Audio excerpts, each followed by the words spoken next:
The Riverside Grand Hotel was a cathedral of white silk and fairy lights, the kind of wedding venue that appeared in magazines with captions like, "A dream come true." For Sophie Bennett, it was more like a nightmare wrapped in tulle. She stood at the edge of the ornate ballroom, clutching a champagne flute so tightly her knuckles had gone white. Her emerald green bridesmaid dress, chosen by the bride specifically because it made Sophie's auburn hair look absolutely stunning, darling, felt like a costume. She was playing a part, the supportive best friend, the happy guest, the woman who was totally, completely fine. She was not fine. Across the room, bathed in the golden glow of a crystal chandelier, her ex-boyfriend Daniel Chen stood with his arm draped possessively around the waist of the bride. Not just any bride, her former best friend, Natalie Pierce. The betrayal was 6 months old, but the wound was still raw, a constant ache beneath her ribs. They had invited her to the wedding out of what Sophie could only assume was either spectacular obliviousness or calculated cruelty. "We want you to be part of our special day," Natalie had said, her voice dripping with false warmth during that horrible phone call. "It would mean so much to both of us."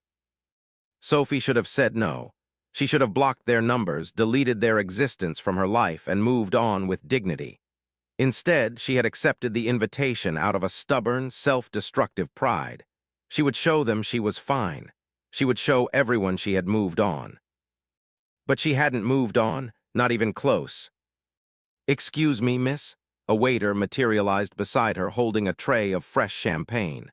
"Would you care for another?" She looked down at her empty glass. When had she finished it? "Yes, thank you," she murmured, swapping her glass for a full one. The reception was in full swing. The first dance had ended with applause and adoring sighs. The toasts had been made, each one a knife to Sophie's chest as friends recounted the magical love story of Daniel and Natalie. Now, the DJ was playing something upbeat and forgettable, and the dance floor was a sea of twirling couples. Sophie's phone buzzed in her small clutch purse. She pulled it out, grateful for the distraction. "Marcus, where are you? I'm by the terrace." Marcus, her date for the evening, though calling him that felt generous. He was her colleague from the accounting firm where she worked, a perfectly nice man with perfectly boring conversation who had agreed to accompany her to this wedding as a buffer. A human shield against pity and whispered gossip. She typed back quickly, "Sophie, on my way." She needed air. She needed to get away from the suffocating joy, the relentless celebration of a love that had been built on the ashes of her own relationship. She wove through the crowd, avoiding eye contact, her smile fixed in place like a mask. The terrace was a sprawling outdoor space overlooking the river, strung with thousands of tiny lights that looked like captured stars. The night air was cool against her heated skin, a welcome relief. She scanned the crowd of guests smoking and chatting in small clusters, searching for Marcus's familiar face. And then she saw him. He was standing alone at the far end of the terrace, his back to her, silhouetted against the glittering city skyline. Even from behind, she recognized the shape of him, the broad shoulders, the way he stood with his hands in his pockets, the slight tilt of his head. It was the stance Marcus always adopted when he was trying to look casual. Relief and determination surged through Sophie in equal measure. She had spent the entire evening pretending to be fine, pretending to be happy, pretending that seeing Daniel marry her best friend didn't feel like being slowly torn apart. She was exhausted from the performance. And suddenly, impulsively, recklessly, she wanted to do something real. Something that would make her feel alive instead of like a ghost haunting the edges of someone else's happiness. She walked toward him, her heels clicking on the stone terrace. He didn't turn around. The champagne in her system had given her a warm, buzzing courage she didn't normally possess. When she reached him, she placed a hand on his shoulder. "There you are," she said, her voice slightly breathless. "I've been looking everywhere for you." He turned, and in the dim, romantic lighting of the terrace, she saw what she expected to see. Marcus's familiar features, his kind eyes, his understanding smile. "Dance with me," she said. It wasn't a question. Before he could respond, before she could second-guess herself, Sophie rose on her toes and kissed him.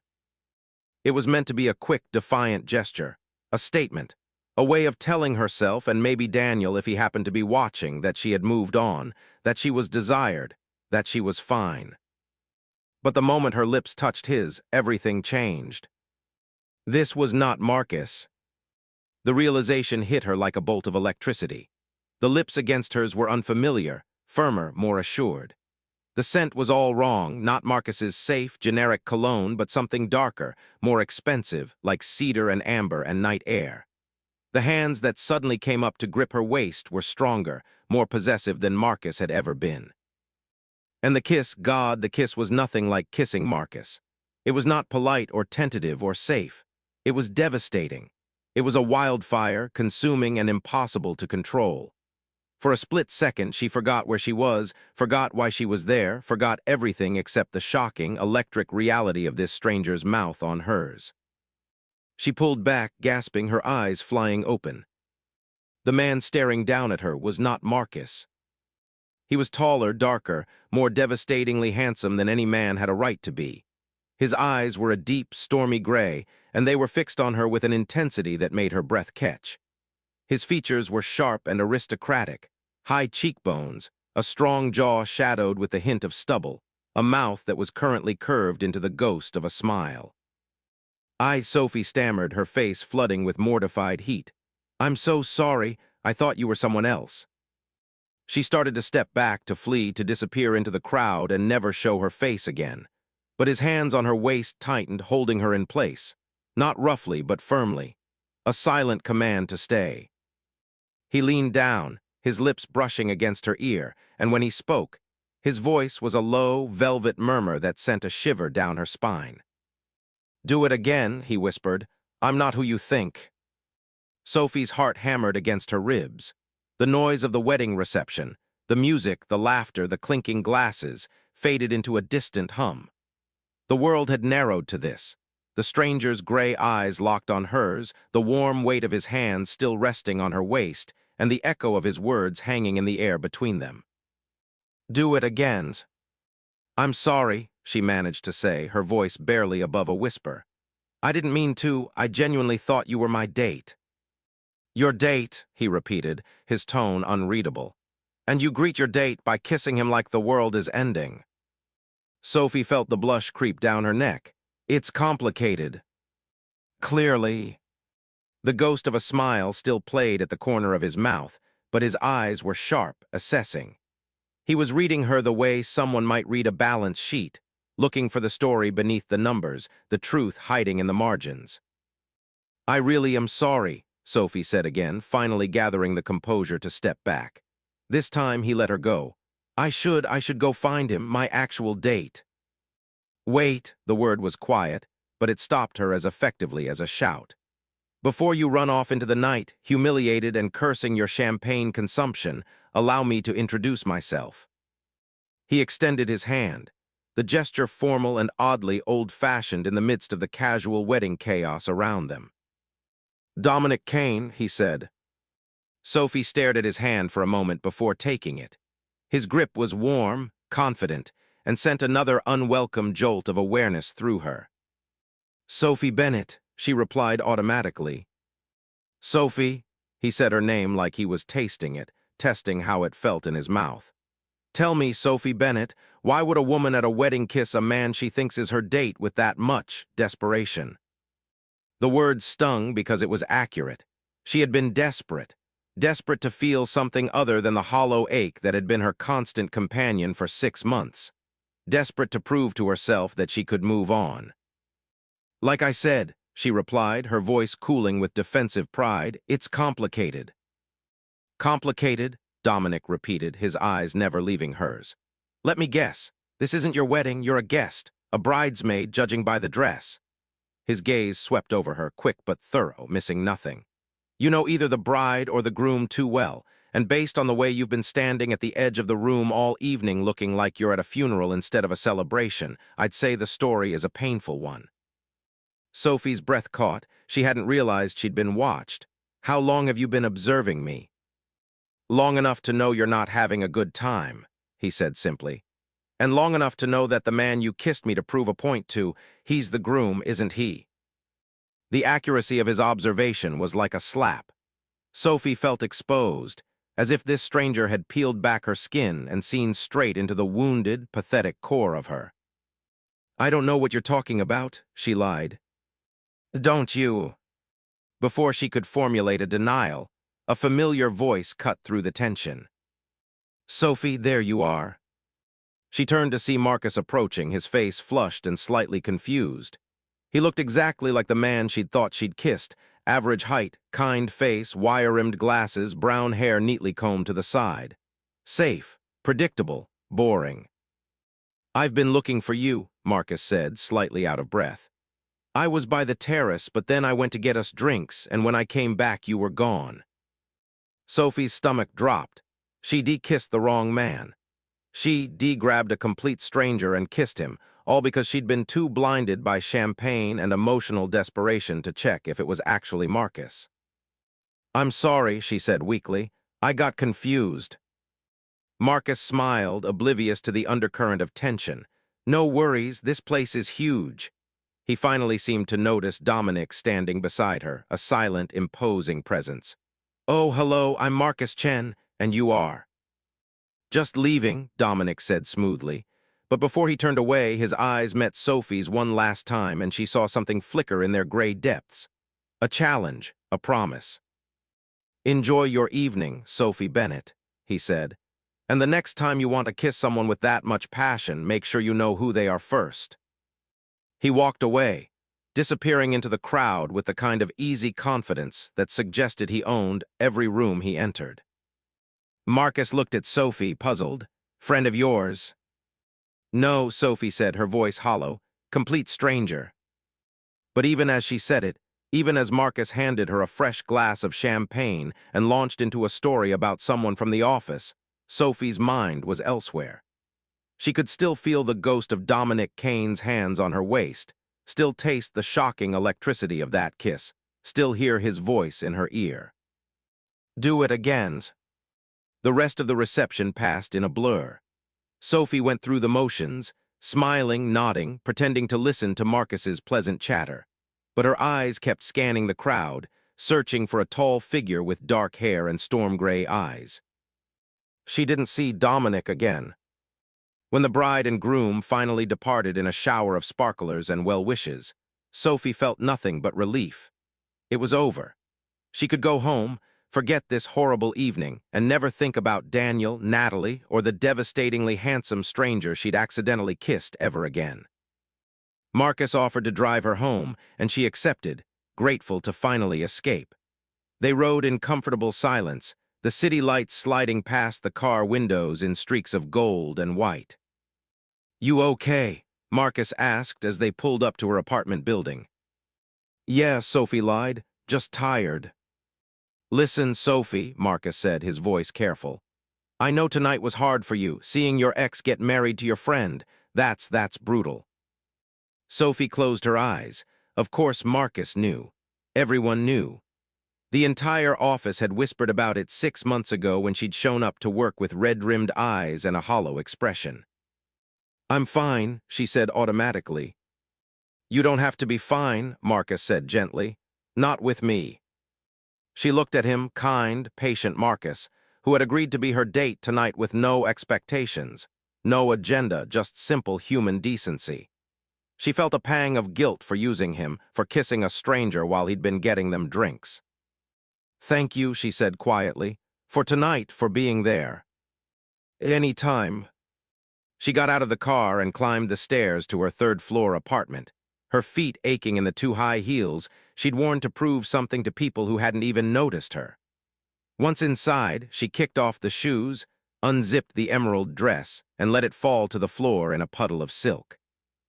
She stood in her quiet apartment in her underwear, staring at her reflection in the hallway mirror. Her makeup was smudged, her carefully styled hair was coming undone, and her eyes were bright with unshed tears. She had survived the wedding, barely. She was about to head to the shower when her phone buzzed. Probably Marcus, checking if she'd gotten an okay. But when she looked at the screen, she saw an unknown number.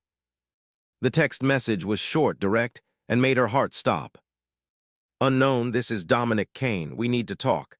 Tomorrow, 10 a.m. Latitude Coffee on 5th. Don't be late.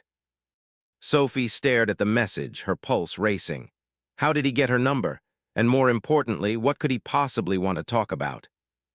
She typed back quickly, her fingers trembling. Sophie, how did you get this number? The response was immediate. Dominic, I have resources. 10 a.m. Be there. It wasn't a request, it was a command. Sophie sank onto her couch, the phone still in her hand. She should ignore it. She should block the number and forget this entire disastrous evening ever happened. But even as she told herself that, she knew the truth. She would be at Latitude Coffee at 10 a.m. Because despite everything, despite the humiliation, the confusion, the absolute insanity of kissing a stranger, she wanted to know what Dominic Kane had to say. And more than that, a small, reckless part of her wanted to see him again.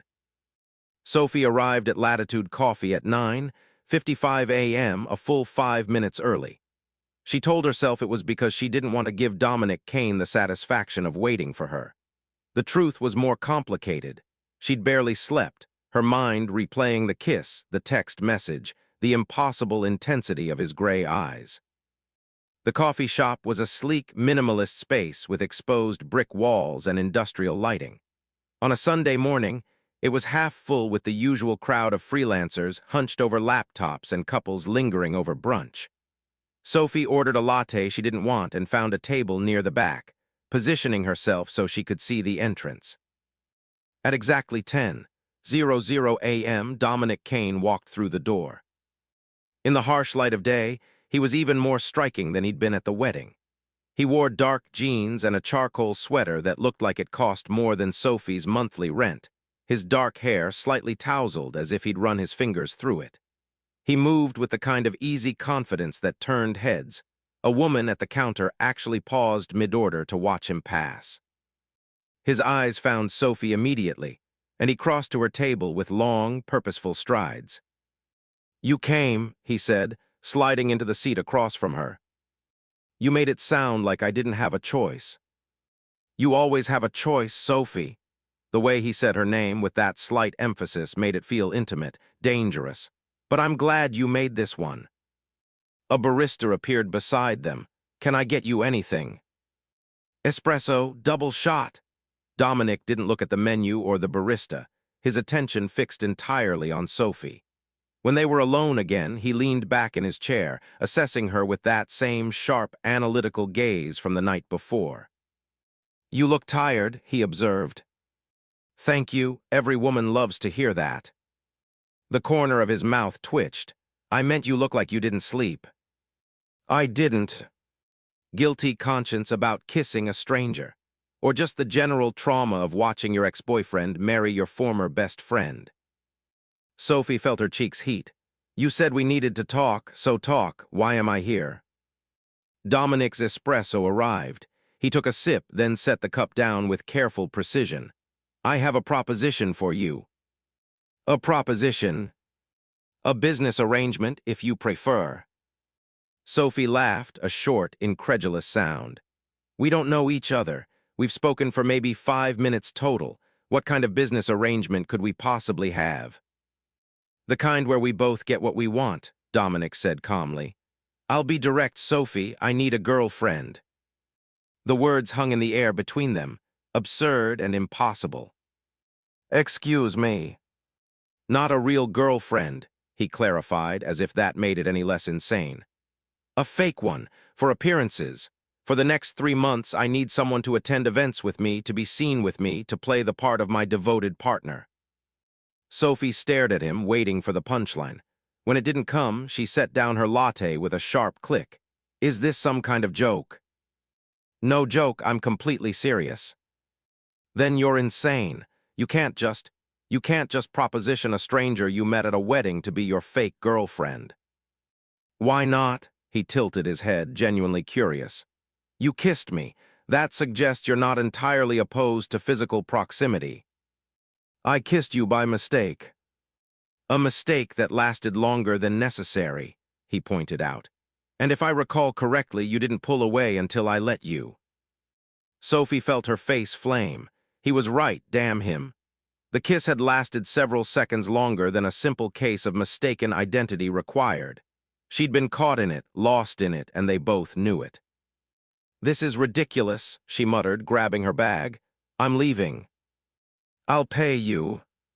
Sophie froze halfway out of her chair. "What?" $50,000. Half up front, half when the arrangement ends. 3 months of your time attending events, playing a part. That's just over $16,000 a month. He leaned forward, his eyes locked on hers. "And before you throw your coffee in my face and storm out dramatically, consider this. You work at Harrison and Associates, a mid-tier accounting firm. You make roughly $42,000 a year. You're drowning in student loan debt. Your car is 12 years old and held together with duct tape and prayer. Last night, you wore a dress you couldn't afford to a wedding you didn't want to attend because you were too proud to say no." Sophie's blood ran cold. "How do you know all that?" "I told you I have resources." There was no apology in his voice, no shame, just a simple statement of fact. "I did my research after our encounter last night. I know who you are, Sophie Bennett, and I know you need the money." She should be furious, she should be terrified, but all she felt was a strange, dizzying sense of unreality. "You investigated me because I kissed you by accident." "I investigated you because you're perfect for what I need," Dominic corrected. "You're presentable, intelligent, and you have a reason to say yes. You're also," he paused as if choosing his words carefully, "refreshingly genuine, no artifice, no agenda, just a woman trying to get through a painful evening. And that makes me perfect fake girlfriend material. It makes you believable." He took another sip of his espresso. "The women in my usual circles, they're polished, calculating. Everyone would see through them in a second. But you're real, that's what I need." Sophie sank back into her chair, her mind spinning. $50,000. That was almost more than she made in a year. It could pay off a huge chunk of her student loans. It could fix her car. It could give her breathing room, financial security, a chance to stop living paycheck to paycheck. "Why?" she asked. "Why do you need a fake girlfriend?" Dominic was quiet for a moment, his expression unreadable. Then he said, "My mother is dying." The blunt statement hit Sophie like a physical blow. Whatever she'd been expecting, it wasn't that. "She has 6 months, maybe less," he continued, his voice carefully neutral. "She's been asking me for years when I'm going to settle down, find someone, give her grandchildren. I've put her off, told her I was too focused on work, too busy building my company. Now she's out of time and all she wants is to see me happy, to see me in love." "So you're going to lie to your dying mother?" "I'm going to give her peace." His jaw tightened, the first crack in his controlled facade. "She's spent her whole life worrying about me. This is the one thing I can give her, the illusion that I'm not going to be alone." Sophie's anger softened just slightly. "Why not find someone real?" "Because real relationships are complicated. They end badly. They create messes I don't have time to clean up." His eyes met hers, hard and certain. "This is simpler, 3 months, a clean transaction, we both get what we need." "And what makes you think I'd be any good at this? I can barely make it through a conversation without my foot ending up in my mouth." "That's exactly why you'll be perfect." For the first time, Dominic smiled, a real smile, warm and unexpectedly boyish. "My mother will love you. You're the opposite of the women she thinks I usually date." "Lucky me," Sophie muttered. She should say no. Everything about this was insane. The amount of money, the deception, the fact that she was sitting across from a man who had investigated her private life like she was a corporate merger. But $50,000. And more than that, if she was being honest with herself, the chance to not be Sophie Bennett, the pathetic ex-girlfriend, for a while. The chance to be someone else. Someone desired, someone chosen, even if it was all fake. "I need time to think about it," she said. "You have 24 hours, Dominic replied, pulling a business card from his pocket and sliding it across the table. "Call me when you decide." He stood, draining the last of his espresso in one smooth motion. "For what it's worth, Sophie, I hope you say yes. Last night when you kissed me, that was the first genuine thing that's happened to me in a very long time." And then he was gone, leaving Sophie alone with her cold latte and a business card that read, Dominic Kane, CEO Kane Dynamics, +1 555, 147. Sophie pulled out her phone and searched for Kane Dynamics. The first result made her breath catch. Tech billionaire Dominic Kane announces expansion into sustainable energy. Billionaires. She de-kissed a billionaire. And now he was offering her $50,000 to pretend to be his girlfriend for 3 months. Sophie looked at the business card, then at the search results on her phone, then back at the card. She thought about her student loans, her dying car, the tiny apartment she could barely afford, the way Daniel had looked at her last night, if he'd looked at her at all, with polite, distant indifference, as if their 3 years together had been nothing more than a minor inconvenience. She thought about Dominic's hand on her waist, his voice in her ear. Do it again. Sophie picked up her phone and dialed the number before she could talk herself out of it. He answered on the first ring. That was fast. I have conditions, Sophie said. I'm listening. First, nothing physical. This is an act. We can hold hands, we can kiss for show, but that's it. No expectations beyond the performance. Agreed. Second, I want $30,000 up front, not half. 30, non-refundable no matter what happens. There was a pause, then done. And third, Sophie took a deep breath. If at any point this becomes too much, if I want out, I walk away. No questions, no penalties. That's not how contracts work, Sophie. Then we don't have a deal. Another pause, longer this time. Sophie could almost hear him calculating, weighing the risk against the reward. Fine, he said finally. You have your terms, I'll have a contract drawn up by tomorrow, read it carefully, sign it if you agree. We start this Friday, there's a charity gala, I'll pick you up at 7. Wait, Friday, that's in 5 days. Is that a problem? I know, no problem. Good, his voice softened just slightly. Welcome to the arrangement, Sophie Bennett. Try not to kiss any more strangers before our first official date. He hung up before she could respond. Sophie sat alone in the coffee shop, her heart racing, her hands trembling. She just agreed to be a billionaire's fake girlfriend for $50,000. What could possibly go wrong? The dress arrived on Thursday afternoon. Sophie was at work, pretending to review spreadsheets while actually spiraling into a panic about what Friday evening would entail, when a delivery person appeared at her desk holding a garment bag and a small box tied with black ribbon. Sophie Bennett. That's me. Sign here, please. Her coworkers' heads swiveled in unison, their curiosity undisguised. Sophie signed for the delivery, her face burning, and hurried to the break room before anyone could ask questions. She locked the door and unzipped the garment bag with trembling fingers. Inside was a gown. Not just any gown, a floor-length masterpiece in midnight blue silk that seemed to shimmer and shift in the fluorescent break room lighting. The fabric was liquid luxury, the kind of thing Sophie had only ever seen in magazines or on red carpets. She checked the label and felt her knees go weak. Valentino. This dress cost more than her car, possibly more than her car and 3 months' rent combined. The small box contained shoes, elegant heels in the same midnight blue, and a note written in sharp, precise handwriting.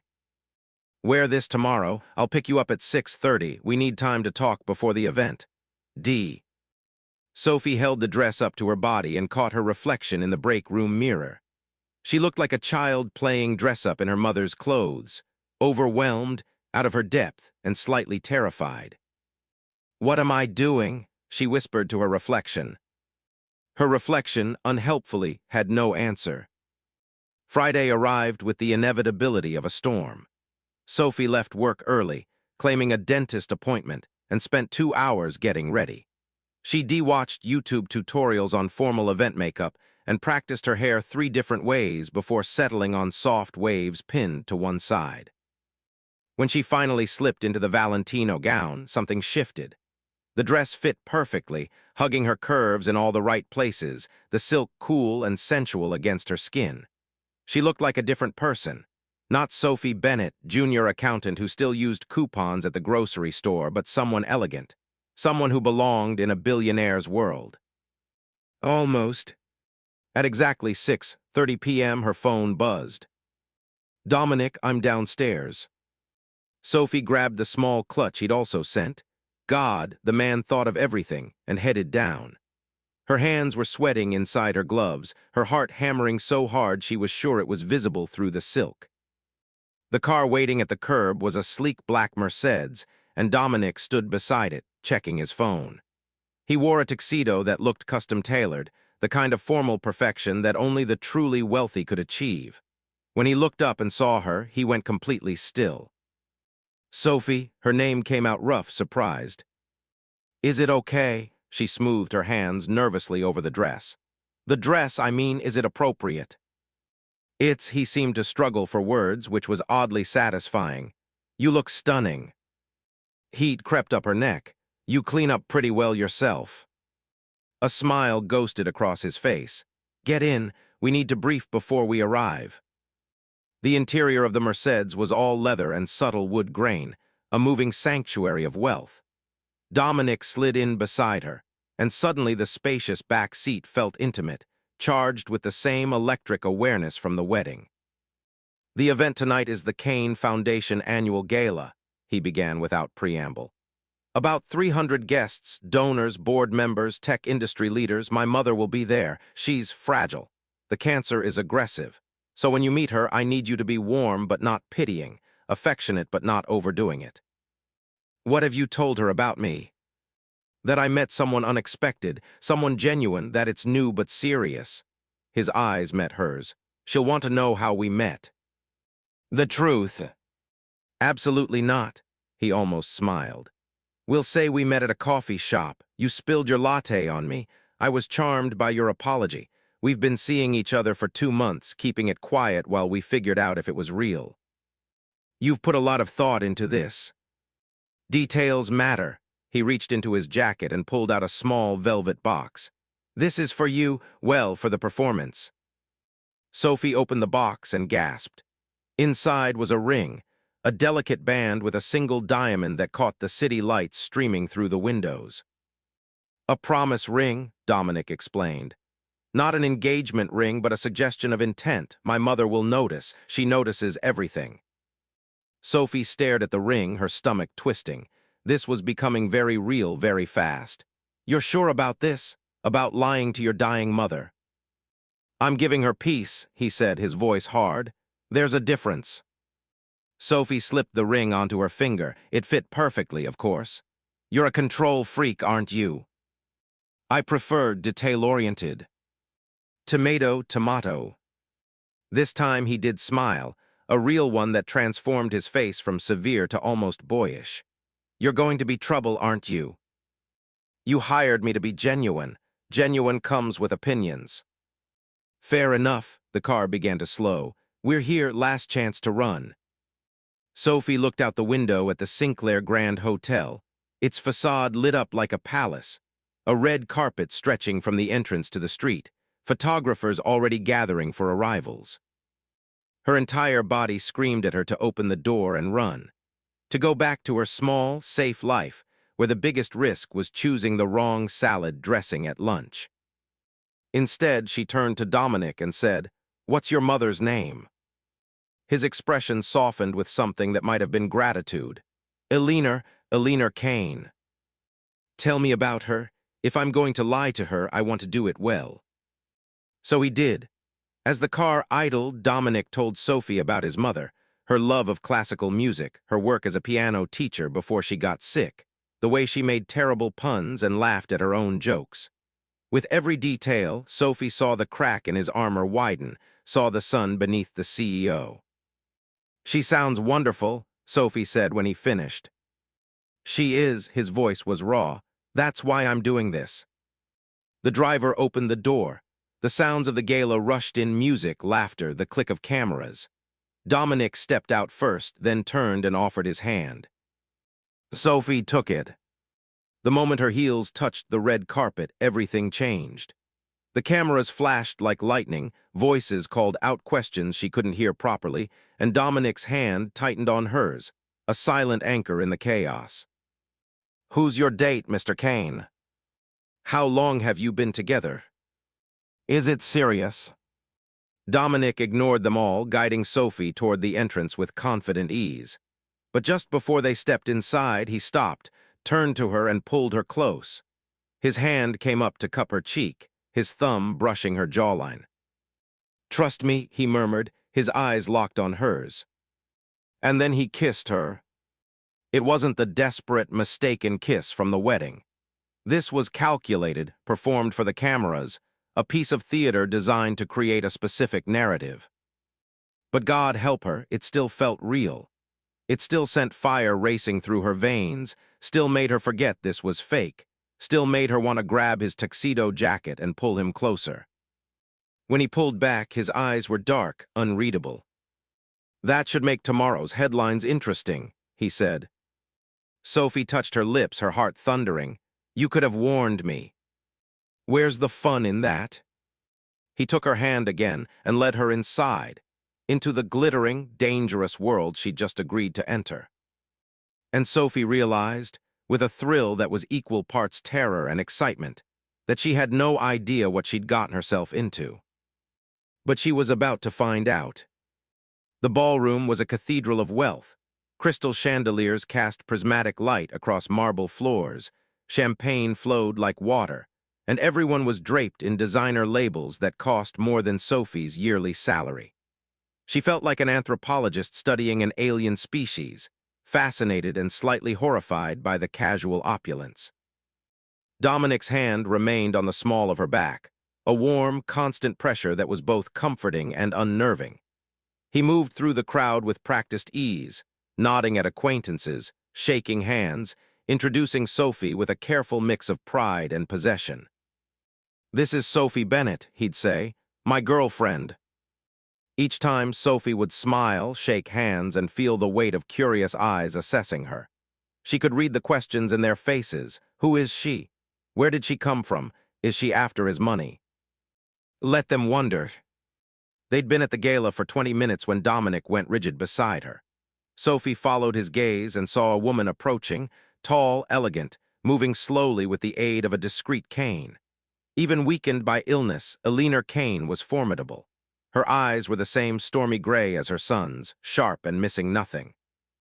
"Mom," Dominic said, and the word carried so much love and fear that Sophie's heart cracked. "Do mom me?" Eleanor replied, but her stern tone was undercut by the warmth in her eyes. "You've been avoiding me for 30 minutes. Then her gaze slid to Sophie. "And you must be the mysterious woman my son has been hiding." "Sophie Bennett, Mrs. Kane. It's wonderful to meet you." Eleanor took Sophie's hand, and her grip was surprisingly strong.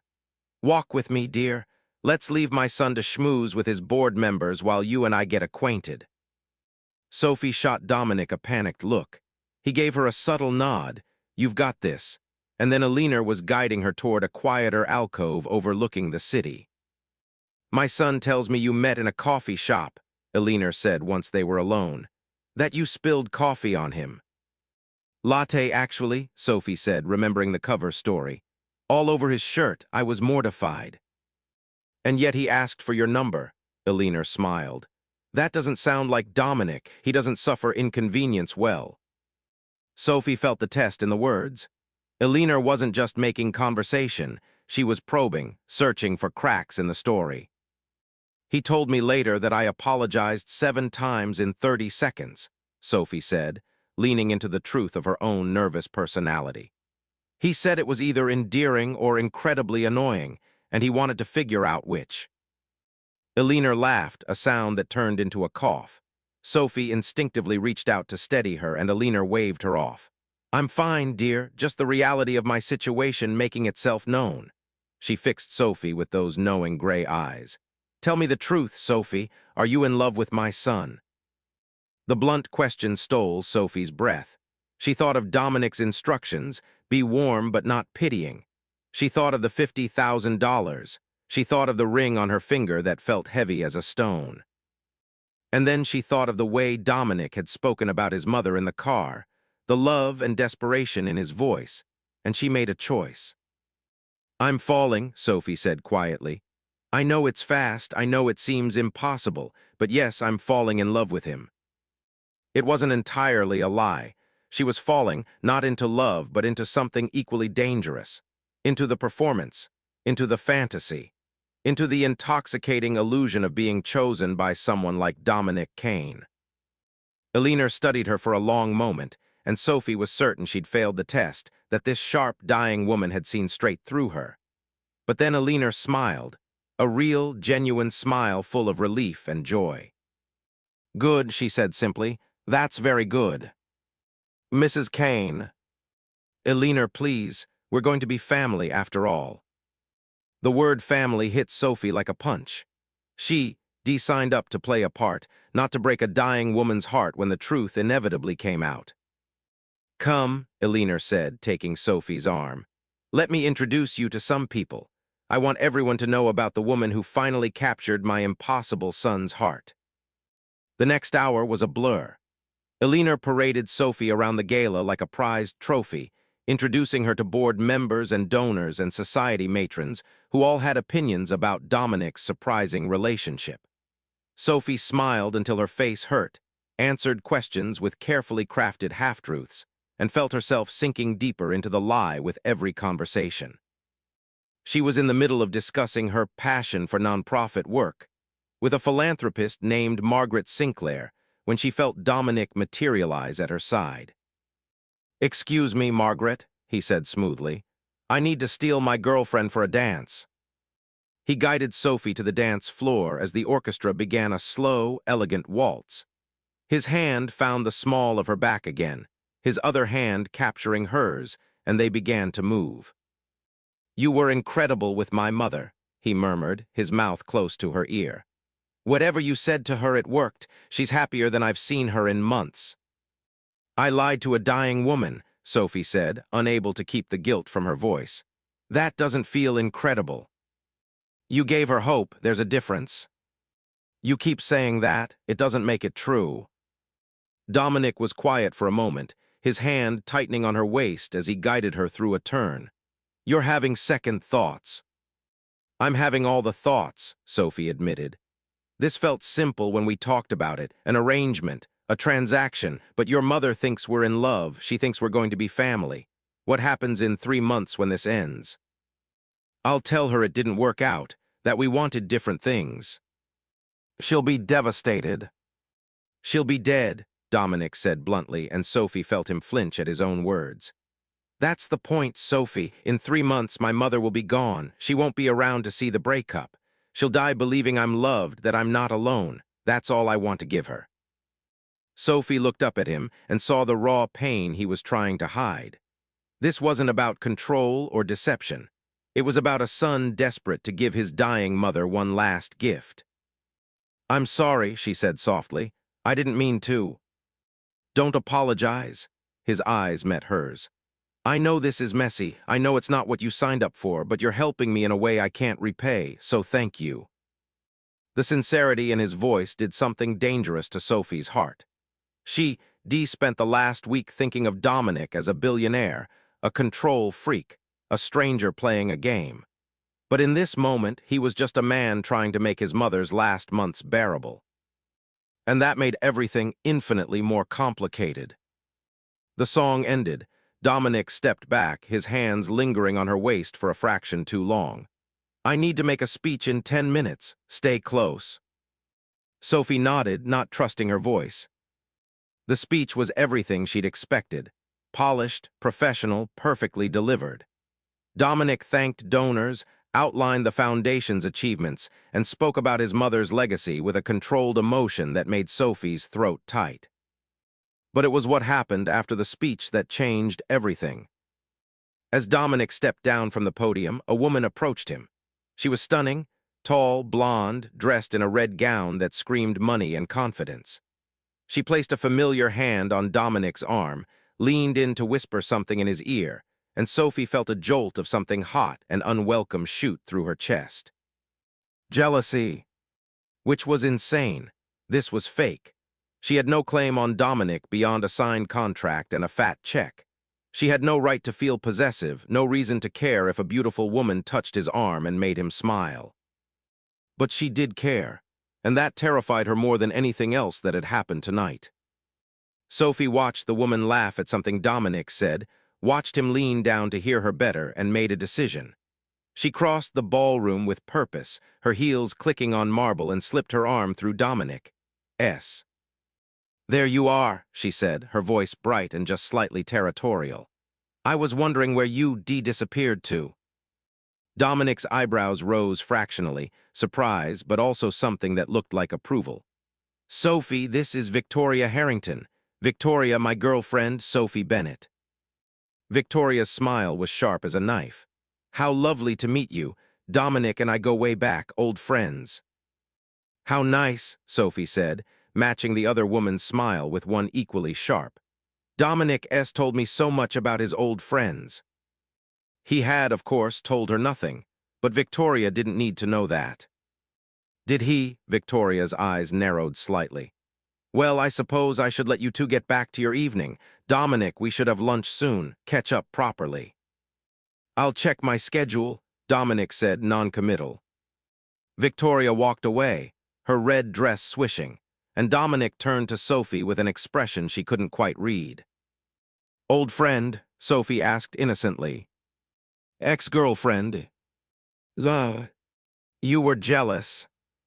"I was playing my part," Sophie corrected, even though they both knew it was a lie. "Right," his lips curved into a smile. "Your part. Is that why you looked like you wanted to stab her with your dessert fork?" "That's ridiculous." "Is it?" He stepped closer, his voice dropping. "Because from where I was standing, it looked like you were staking a claim, like you were reminding Victoria that I'm taken." "You hired me to act like your girlfriend," Sophie said, her heart racing. "That's what I was doing." "Keep telling yourself that, Sophie." Before she could respond, Elena appeared at their side. "There you are. I've been looking everywhere. Sophie, would you mind if I stole my son for a moment? There's someone he needs to meet." "Of course." Sophie stepped back, grateful for the interruption, for the chance to breathe. Dominic squeezed her hand once before following his mother into the crowd, and Sophie stood alone on the edge of the dance floor, her mind spinning. She'd been jealous. Actually, genuinely jealous of Victoria Harrington touching Dominic's arm. Which meant the lines between performance and reality were blurring faster than she'd anticipated. And that, Sophie realized with growing dread, was the most dangerous thing that could happen. The car ride back to Sophie's apartment was silent. Not the comfortable silence of two people at ease with each other, but the charged quiet of things unsaid, building like pressure before a storm. Sophie stared out the window, watching the city lights blur past, acutely aware of Dominic sitting inches away. The gala had been exhausting, 3 hours of performance, of smiling and lying and pretending. Her face hurt from the fake smiles. Her heart hurt from something she couldn't name. "You were good tonight," Dominic said finally, breaking the silence. "Better than good, you had everyone convinced. Even your ex-girlfriend." He glanced at her, a hint of amusement in his eyes. "Especially her." "She's beautiful." "Yes." "And clearly still interested." "Also yes." Dominic's jaw tightened. "Victoria and I dated for 8 months, 3 years ago. She wanted something I couldn't give her." "What was that?" "Everything." He said it simply, without drama. "She wanted marriage, commitment, a future. I wanted to focus on building my company. We wanted different things, so we ended it. She's married now to a hedge fund manager. They seem happy enough." "And yet she was flirting with you." "Was she?" He turned to face her fully. "Or were you just looking for a reason to be territorial?" Sophie felt her cheeks heat. "I was playing my part." "You keep saying that?" His voice dropped, became something dangerous. "But that's not what it looked like when you grabbed my arm. That looked real, Sophie." "Don't." "Don't what?"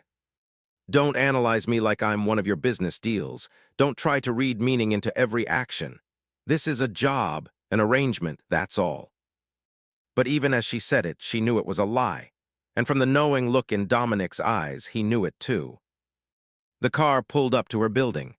The driver opened Sophie's door, and she stepped out into the cool night air, grateful for the escape. "Sophie," Dominic's voice stopped her. He was standing beside the car now, his tuxedo jacket open, his tie loosened. He looked less like a billionaire CEO and more like just a man, tired, conflicted, human. "Thank you," he said, "for tonight, for everything. You're paying me $50,000. You don't need to thank me." "I know, I'm thanking you anyway." They stood there for a moment, the space between them heavy with everything they weren't saying. Then Dominic stepped forward, his hand reaching up to brush a strand of hair from her face. "Good night, Sophie Bennett," he murmured. And then he was gone, sliding back into the Mercedes, the car pulling away into the night. Sophie climbed the stairs to her apartment in a daze. She unlocked her door, stepped inside, kicked off the Valentino heels, and stood in the center of her tiny living room still wearing the midnight blue gown. Her phone buzzed, a text from Marcus. "Marcus saw photos of you at the Kane Foundation Gala. Who's the mystery man?" Of course, the photographers, the red carpet kiss. By tomorrow morning, her face would be splashed across gossip blogs and social media, linked to one of the city's most eligible bachelors. Sophie didn't respond to Marcus. Instead, she pulled up a browser and searched for Dominic Kane girlfriend. The results loaded instantly. Photos from tonight's gala, her and Dominic on the red carpet, the kiss that had looked so real, shots of them dancing, her hand on his arm as they spoke to a leaner. The headlines were already running. "Kane's mystery woman, who is Sophie Bennett. Tech billionaire finally off the market. Dominic Kane's new romance heats up at annual gala." Sophie stared at the photos. They looked happy, in love, like they belonged together. It was the most convincing lie she'd ever seen. Her phone rang, unknown number, but she knew who it was before she answered. "Dominic, you're Googling us, aren't you?" His voice was warm, almost amused. "How did you—" "I'm Googling us too. We photograph well together." "This is strange." "Which part? The fake relationship, the media attention, or the fact that you kissed the wrong man at a wedding and somehow ended up here?" Sophie laughed despite herself. "All of it, especially the last part. Life's funny that way." She heard him moving around, the clink of ice in glass. "Listen about what I said in the car." "Don't," Sophie interrupted. Let's keep this simple. We have an arrangement, let's stick to it." There was a long pause, then, "All right, simple, I can do simple." But they both knew it was already too late for simple. They said goodnight and hung up. Sophie finally unzipped the gown, letting it pool at her feet, and caught sight of herself in the mirror. The promise ring still glinted on her finger. She should take it off. She should separate the performance from reality, keep the boundaries clear. Instead, she left it on. The next 2 weeks passed in a blur of events, photographs, and increasingly complicated feelings. Sophie attended 3 more functions with Dominic: a gallery opening, a tech industry dinner, and a quiet lunch with a leaner that felt more real than any of the performances. With each event, the line between fake and real became harder to see. Dominic would text her good morning, not because he had to, but because he said he liked the way she responded, always something sarcastic and honest that made him laugh. They'd talk on the phone late at night, conversations that started about logistics and ended with him telling her about his day, asking about hers, sharing stories that had nothing to do with their arrangement. Sophie's coworkers had figured out she was dating someone wealthy and important, which led to endless questions she deflected with vague answers. Marcus had asked her directly if she was seeing Dominic Kane, and she'd confirmed it, watching something like disappointment flash across his face. "Just be careful," Marcus had said. "Men like that, they're in a different world. Don't lose yourself trying to fit into it." The warning had stayed with her, a small voice of reason she kept trying to ignore. It was a Tuesday evening when everything started to unravel. Sophie was at her apartment, halfway through a microwave dinner and a Netflix show she wasn't really watching when her doorbell rang. She wasn't expecting anyone, but when she checked the peephole, Dominic stood in the hallway, still in his work clothes, his tie loosened and his hair disheveled as if he'd been running his hands through it. She opened the door. "Dominic, what are you?" "My mother collapsed this afternoon," he said, his voice rough. "She's in the hospital, it's not good." Sophie's heart dropped. "Oh God, I'm so sorry, what can I do?" "Come with me." It wasn't a demand or an order, it was a plea. "Please, she's asking for you." Sophie didn't hesitate. She grabbed her coat and bag, not bothering to change out of her sweatpants and oversized sweater, and followed Dominic to the car waiting below. The ride to the hospital was silent. Dominic stared out the window, his jaw clenched, his hands balled into fists. Sophie reached over and took one of his hands, uncurling his fingers and threading hers through them. "She's strong," Sophie said softly. "She'll fight." "She's dying," Dominic replied, his voice breaking on the word. "There's nothing to fight with anymore." At the hospital, they were directed to a private room on the oncology floor. Elinor lay in the bed, small and fragile against the white sheets, oxygen tubes in her nose, monitors beeping steadily. But when she saw Dominic and Sophie enter, her face lit up. "There's my boy," she said, her voice weak but warm. "And my Sophie." My Sophie, the words hurt more than they should have. Sophie hung back, feeling like an intruder in this intimate moment, but Elinor gestured her closer. "Come here, dear, both of you." They moved to either side of the bed. Elinor took Sophie's hand with surprising strength. "I need to tell you something," Elinor said, looking between them. "Both of you, I'm not a fool. I'm old and I'm dying, but I'm not stupid." Sophie's blood ran cold. She knows. "Mom," Dominic started, but Elinor cut him off. "Let me finish," she coughed, a rattling sound that made both of them wince. "I know you've been trying to protect me, Dominic. I know you think I'm fragile, that I can't handle difficult truths, but I need you to hear this." She squeezed Sophie's hand. "When you two first told me about your relationship, I was skeptical. It seemed too convenient, too sudden. My son, who spent a decade avoiding commitment, suddenly has a girlfriend just as his mother is dying. It felt orchestrated." Sophie couldn't breathe, couldn't look at Dominic, couldn't do anything but stand frozen as their lie crumbled. "But then I watched you together," Elinor continued. "I saw the way Sophie looks at you, Dominic, the way you soften around her, the small gestures, how you touch her back when you're nervous, how she steadies you without even realizing it. And I understood something." She paused, gathering her strength.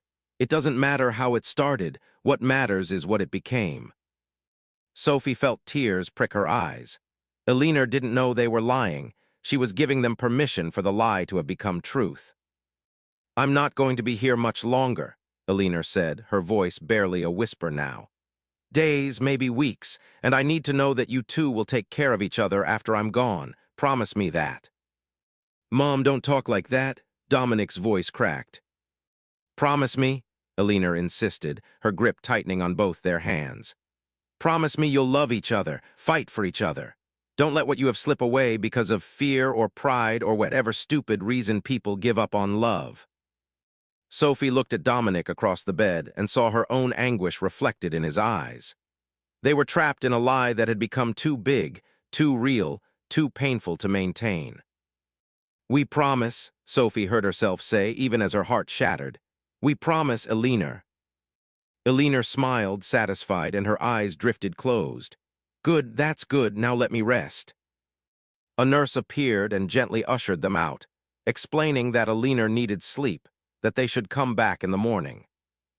In the hallway, under the harsh fluorescent lights, Dominic leaned against the wall and covered his face with his hands.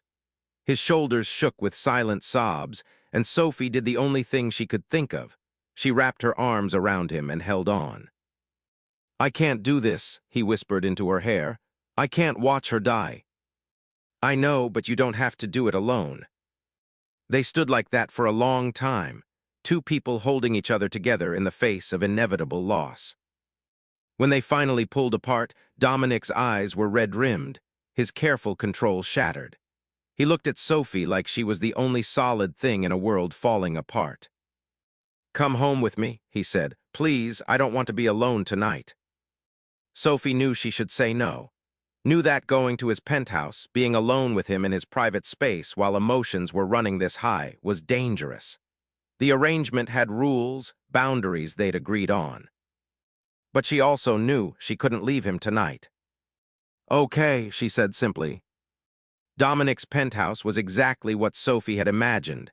Sleek, modern, floor-to-ceiling windows overlooking the city expensive minimalist furniture that looked more like art than places to sit. But it also felt cold, empty, like a showroom rather than a home. Drink, Dominic asked, already moving to the bar. Whatever you're having. He poured 2 glasses of whiskey, neat, and handed one to Sophie. They stood at the windows, looking out at the glittering city below, not speaking. She's going to die thinking we're in love, Sophie said finally, thinking we have a future. I know. That's going to hurt even more when it ends, Dominic. When the 3 months are up and we go our separate ways, you're going to have to carry the weight of that lie for the rest of your life. I know that too, he drained his glass. But it's the only gift I could give her, the only thing she wanted. What if, Sophie stopped herself. What if what? Nothing, never mind. Dominic turned to face her, his gray eyes intense. Say it. What if we didn't end it? The words tumbled out before she could stop them. What if we kept going after the 3 months, made it real? The silence that followed was deafening. Sophie, I know it sounds crazy, she continued, the floodgates open now. I know this started as a business arrangement. I know you hired me to play a part. But somewhere along the way, it stopped feeling like acting. The way you look at me, the late-night phone calls, the way you held my hand in the car tonight, that wasn't fake, Dominic. Or if it was, you're a much better actor than I thought. Don't, he said, his voice strained. Don't do this. Why not? Because it's complicated. Because it started as a lie. Elinor said it herself. It doesn't matter how it started. It matters what it became. You don't understand. Then explain it to me. Sophie's voice rose, frustration and fear and something dangerously close to love boiling over. Tell me why you pulled away every time we got too close. Tell me why you looked at me tonight like I was the only thing keeping you together, and then immediately put the walls back up. Tell me what you're so afraid of. Dominic set his glass down with controlled precision, a man trying desperately to maintain composure. When he spoke, his voice was flat, devoid of emotion. I'm afraid because everyone I love leaves me or dies, he said. My father walked out when I was 8, said he couldn't handle the responsibility of a family. My best friend from college died in a car accident. Every woman I've ever cared about has either left me for someone less, emotionally unavailable, or proven they only wanted my money. He looked at her with hollow eyes. And now my mother is dying, and there's nothing I can do to stop it. So what? Sophie demanded. You're just going to shut everyone out, protect yourself by never letting anyone in. Yes, the word exploded out of him. Because it's easier than this, than caring about you and knowing that in 3 months, when the money's been paid and the contract is fulfilled, you'll leave like everyone else. That's not fair. Isn't it? We have a business arrangement, Sophie. That's all this is. That's all it was ever supposed to be. The fact that I've started to... He cut himself off, his jaw clenched. Started to what? Sophie's heart was pounding so hard she could hear it. Say it, Dominic. It doesn't matter what I feel, he said, his voice raw. Feelings don't change reality. In 3 months, this ends. You go back to your life, I go back to mine, and we both walk away with what we agreed on. And if I don't want that anymore, then you're breaking the contract. The words hit like a slap. Sophie stared at him. At this man she'd started to fall for despite every logical reason not to, and felt something break inside her chest. You're a coward, she said quietly. Your mother is dying, and instead of letting yourself feel it, instead of accepting love from someone who genuinely cares about you, you're hiding behind a contract and a wall of money. You're so terrified of being hurt that you've turned yourself into something that can't feel anything at all. Dominic flinched as if she'd struck him. Get out. What? Get out of my home. The car will take you back to your apartment. We'll maintain appearances for my mother's sake until she's gone. After that, the arrangement ends early.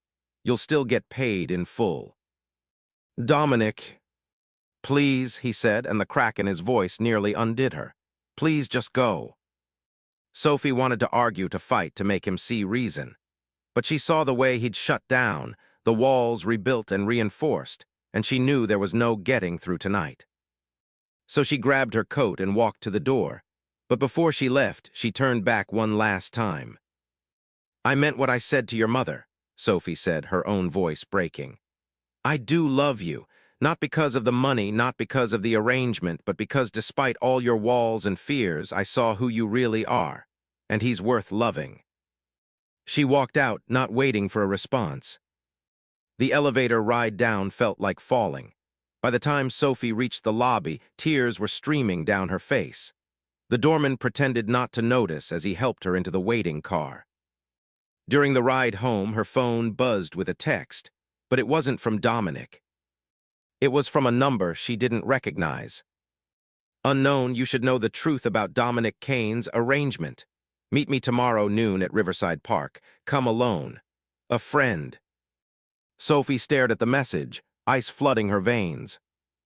Someone knew about their fake relationship. And whoever they were about to blow up whatever fragile pieces remained of her carefully constructed lie. Sophie didn't sleep. She lay in bed watching the ceiling, her mind replaying the fight with Dominic on an endless loop. His words echoed in her head. Feelings don't change reality. But feelings did change reality. They changed everything. By the time morning came, Sophie had made a decision. She would meet whoever had sent the mysterious text. She would face whatever threat was coming. And then she would figure out how to protect Alina from the truth, even if it meant walking away from Dominic forever. Even if it meant her heart never recovered. At 11:45 a.m., Sophie arrived at Riverside Park. It was a gray, overcast day, the kind where the sky felt too low and the world too heavy. She found a bench overlooking the water and waited, her hands shoved deep in her coat pockets, her heart thudding with dread. At exactly noon, a woman appeared. Victoria Harrington. Dominic's ex-girlfriend looked as polished as ever in an ivory coat and designer sunglasses, her blonde hair perfect despite the wind. She sat down beside Sophie without asking permission. "Thank you for coming," Victoria said, her voice pleasant, as if they were old friends meeting for coffee. "What do you want?" Sophie asked bluntly. "I want to help you," Victoria replied. "I know you're not really dating Dominic." Sophie's blood turned to ice. "I don't know what you're talking about." "Please." Victoria pulled out her phone and turned the screen towards Sophie. On it was a photograph of Sophie entering Harrison and Associates, her accounting firm, with a date stamp from 3 weeks ago. "You're a junior accountant making $42,000 a year. You have no social connections, no family money, no reason to be in Dominic Kane's orbit. And then suddenly you appear at the Kane Foundation gala on his arm, wearing a Valentino gown you couldn't possibly afford. That doesn't prove anything. I also have records of a wire transfer from one of Dominic's private accounts to yours. $30,000